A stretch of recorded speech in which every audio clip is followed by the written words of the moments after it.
freezing is a fertility preservation option for individuals who have eggs. Individuals may elect to do this for multiple reasons. Many times people will be facing treatment that could prematurely deplete egg supply, such as chemotherapy or radiation or surgery. Other individuals may do this in preparation for hormonal treatment to transition genders.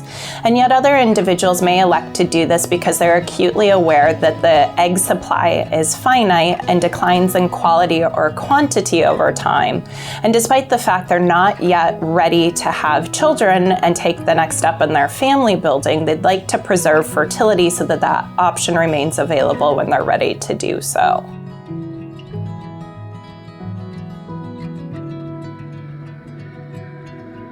There are no specific requirements for someone to be able to freeze their eggs. This is a clinical decision with counseling from a physician to an individual discussing the pros and cons and the actual probability of achieving the goal outcome from the preservation process. Ideally, someone would be in their late 20s or early 30s when they're considering this as an option, because the egg supply is always declining and the quality is always declining.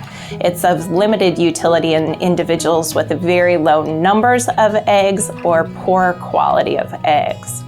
Individuals that are much younger, in their teens or early 20s, may be too young to do this, as they still have a good reproductive runway and good potential in the years down the road. Ideally, you're healthy, as this is a surgical procedure and you need to be under anesthesia. It's a very minor procedure, but you need to be healthy enough to safely have the eggs removed. Certainly, there are individuals that have cancer, but otherwise are in good health and are still candidates to have their eggs frozen.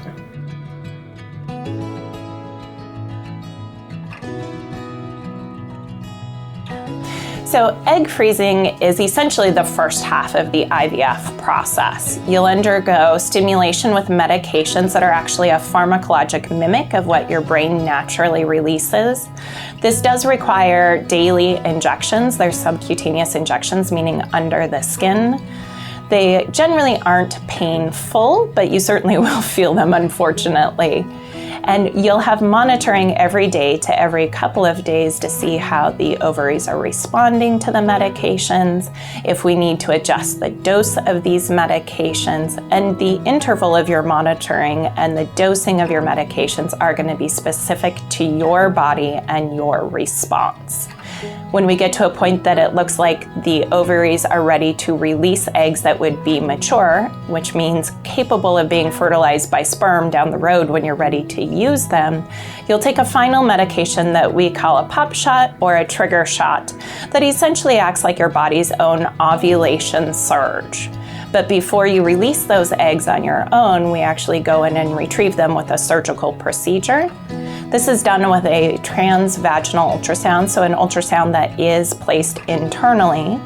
During this procedure, you are asleep, you're not feeling anything, you're not remembering anything, and with a very thin needle that is similar to an IV in size, there's a small puncture placed at the top of the vagina.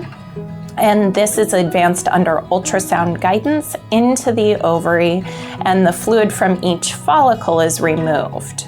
You'll know the number of eggs with supporting cells around them before you even leave the operating area that day, and they'll let you know how many eggs were freezable. Unfortunately, each egg does not guarantee a baby, and the physician will give you counseling and education about what your personal statistical probability is of 1, 2, or 3 or more children from the group of eggs that you have frozen.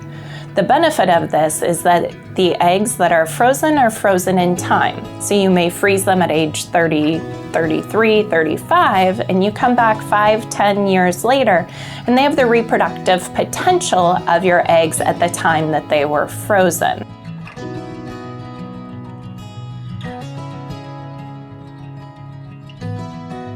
The number of eggs that an individual should freeze really depends on the goal family size.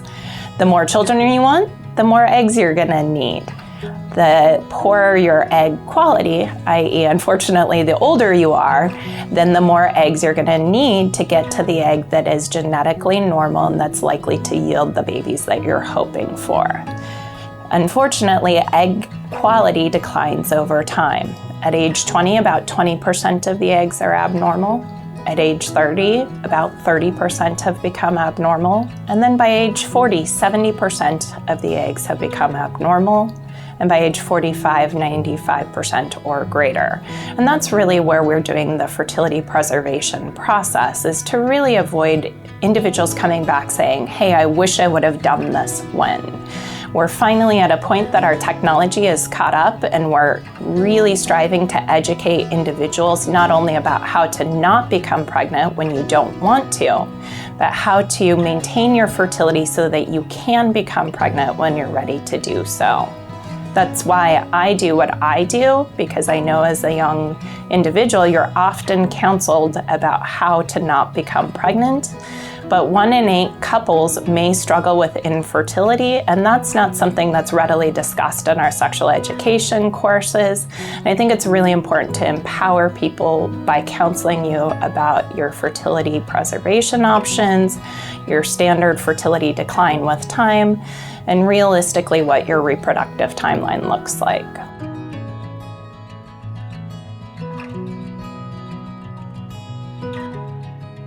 Having 1 egg in the freezer does not guarantee a child.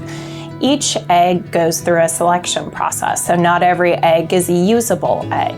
Not every egg that has sperm injected into it will receive the sperm or develop into an embryo. And not every embryo results in a pregnancy.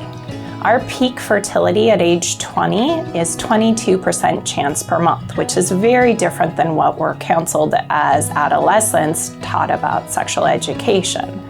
That percent declines over time. And if you take that into consideration, that not every month you're getting pregnant and you're going through 1 egg a month, that tells you not every egg results in a baby.